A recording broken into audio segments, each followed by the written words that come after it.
Hello, friends. This is Larry with Rides Done Right, and this is the Salem Roadster Show. His car was already built by Strictly Street Rods. He got wiped out in the four-way stop. You have the most talented guy in there, but if he's not driving it, the rest of the crew is in the back. Drives the truck, he drives the car, he flies the plane. Did you get paid 3 times? No.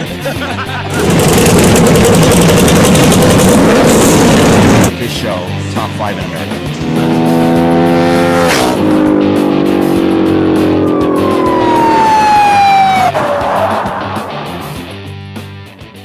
Hello, friends. This is Larry with Rides Done Right. I'm at the Salem Roadster Show, and with me is Al. Al, how we doing? I'm just fine, thank you.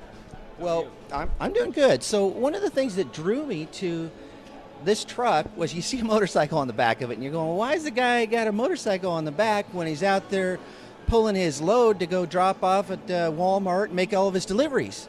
And then I talked to you about it and kind of found out that it's not that kind of truck. So why don't you tell us what the deal was there? Okay, this is strictly an RV hauler, and it's for fun and vacations only. We pull a fifth wheel trailer and take the motorcycle along.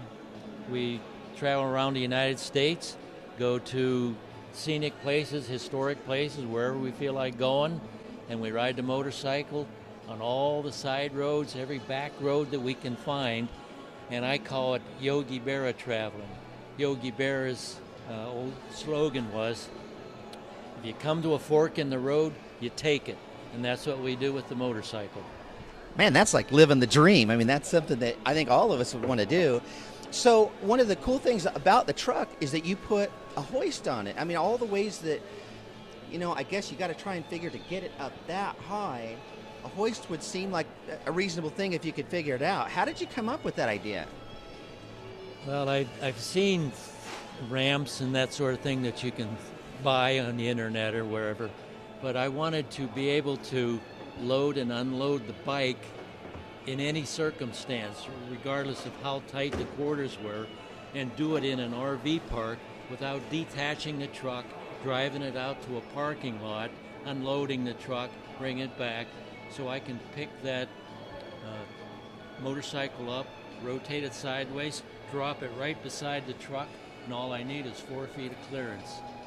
So how long does it take from the time that you hook the bike up and get it on the ground? How long does that take? Depending on how big of a hurry we're in. The fastest my wife and I have ever done it was 18 minutes. That's doing good. I mean, you think about what you'd have to do, like you said, if you moved it over someplace and monkeyed around with it, time-wise, it's just a time saver and pretty easy then. Well, actually, we wrap it and have a cover on it, and we spend more time removing the cover, undoing all the ties and all the bolts and brackets and to hold it down. Once you hook the bike up to the hoist, it's a matter of 2 minutes and it's on the ground. Wow.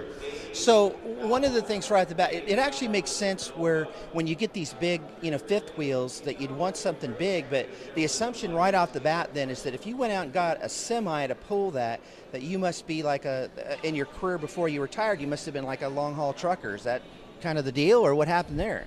No, I was not a long haul trucker. My career was mechanical design engineer, and I've been a hot rod, custom car, motorcycle enthusiast for 60 years. So I took my engineering background, my passion for cars and motorcycles, and pulled everything together, and this is what I came up with. So, which it looks great. It actually has all those cues that show that you're an enthusiast and you want something nice. So you hit all the marks that say make it look cool and do all that. But when you haven't driven semis, was it a little intimidating right off the bat to have got a semi and all of a sudden now that's what you're driving? Yes, it was intimidating, especially the day I bought it. And that's a long story in its own. Well, I can imagine you buy it and now all of a sudden, okay, now I got to drive it home and I haven't driven a semi before. That's right, exactly. And I bought it on a Friday afternoon, pouring down rain in the wintertime in Vancouver, Washington, and I had to drive through Portland traffic on the freeway, never have driven one before. Rain, dark, I mean, it was a nightmare, but I made it home.